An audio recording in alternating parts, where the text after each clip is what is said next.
లోక్సభలో విపక్ష నేతగా రాహుల్ గాంధీ ఎంపికయ్యారు. ఈ మేరకు ఇండియా కూటమి నేతలు నిర్ణయం తీసుకున్నారు. 10 ఏళ్లలో లోక్సభలో తొలి విపక్ష నేతగా రాహుల్ ఎన్నికయ్యారు. ఢిల్లీలో సమావేశమైన ఇండియా కూటమి నేతలు ఈ మేరకు నిర్ణయం తీసుకున్నారు. కూటమి నేతల నిర్ణయాన్ని కాంగ్రెస్ నేత కేసీ వేణుగోపాల్ తెలిపారు.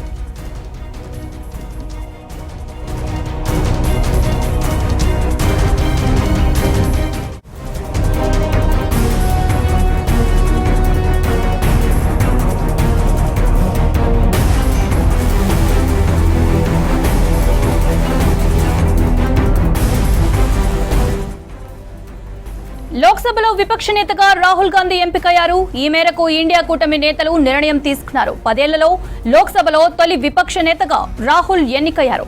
ఢిల్లీలో సమావేశమైన ఇండియా కూటమి నేతలు ఈ మేరకు నిర్ణయం తీసుకున్నారు. కూటమి నేతల నిర్ణయాన్ని కాంగ్రెస్ నేత కేసీ వేణుగోపాల్ తెలిపారు.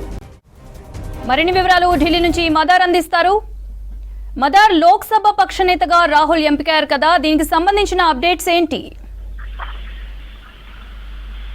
మోనిత ఈరోజు ఖర్గే నివాసంలో ఏఐసీసీ అధ్యక్షుడు మల్లికార్జున ఖర్గే నివాసంలో ఇండియా కూటమికి సంబంధించిన ఫ్లోర్ లీడర్ల సమావేశం అనేది కూడా జరిగింది. ఆ సమావేశంలోనే రాహుల్ గాంధీని లోక్సభలో ప్రధాన ప్రతిపక్ష నేతగా ఎన్నుకున్నట్టుగా సమాచారం అంతా ఉంది. రాహుల్ గాంధీ పేరును కాంగ్రెస్ పార్టీ సూచించగా ఇండియా కూటమికి సంబంధించిన నేతలు కూడా ప్రధాన ప్రతిపక్ష నేతగా రాహుల్ గాంధీ ఎన్నికకు సంబంధించి వారు కూడా అంగీకారం తెలపడంతో కాంగ్రెస్ పార్టీ అఫీషియల్ గా అనౌన్స్మెంట్ అనేది కూడా చేసింది. ఈ నేపథ్యంలోనే ప్రొటెం స్పీకర్ గా ఉన్నటువంటి భర్తృహరి మెహతాబ్ కి మేరకు కాంగ్రెస్ పార్లమెంటరీ పార్టీ చైర్పర్సన్ గా ఉన్నటువంటి సోనియా గాంధీ లేఖ ద్వారా ఈ విషయాన్ని అఫీషియల్ గా కమ్యూనికేషన్ అనేది కూడా చేశారు. ఈ నిర్ణయం అనేది చాలా కీలకమైనటువంటి నిర్ణయం. గత కొంతకాలంగా కూడా కాంగ్రెస్ పార్టీలో నేతలు కావచ్చు, అలాగే ఇండియా కూటమికి సంబంధించిన కీలక నేతలు కూడా రాహుల్ గాంధీ ప్రధాన ప్రతిపక్ష నేతగా లోక్సభలో వ్యవహరించాలి అనేటువంటి డిమాండ్ చేస్తా ఉన్నారు. ఇండియా కూటమికి సంబంధించి నేతలందరూ కూడా గతంలో ప్రధానిగా ఇండియా కూటమి కనుక గెలిచినట్లయితే ప్రధానిగా రాహుల్ గాంధీ ఉండడానికి తమకు ఎలాంటి అభ్యంతరం లేదు, ప్రధాని పదవికి కూడా రాహుల్ గాంధీ అర్హుడంటూ కూడా గతంలోనే కొంతమంది కీలక నేతలు కొన్ని కీలకమైనటువంటి కామెంట్స్ కూడా చేశారు.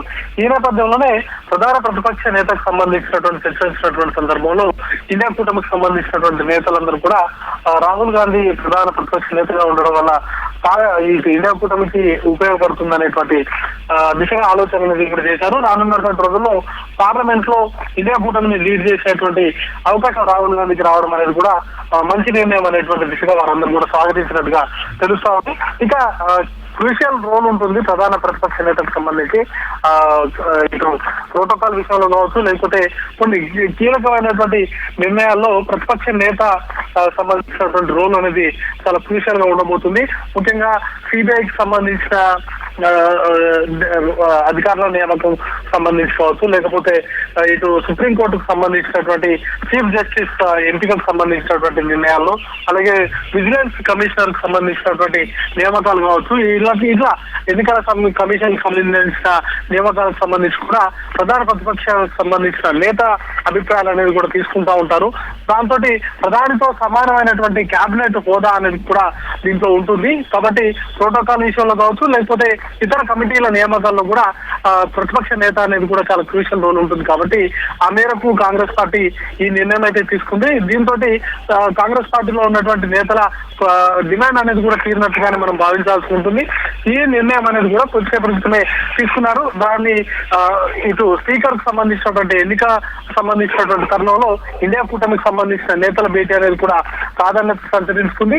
ఈ భేటీలోనే ఇటు ప్రతిపక్ష నేతకు సంబంధించిన ఎన్నిక పైన చర్చతో పాటు ఇటు రేపు స్పీకర్, డిప్యూటీ స్పీకర్లకు సంబంధించిన ఎన్నికకు సంబంధించినటువంటి ఎలాంటి వ్యూహాలు అనుసరించాలనే దానిపైన కూడా ఆ భేటీలో నిర్ణయించినట్టుగా సమాచారం అంతా ఉంది. మనక to the pro-time Speaker Bhartruhari Mehtab informing the decision of appointment of Rahul Gandhi as the leader of opposition in the Lok Sabha. Other office bearers will be decided later.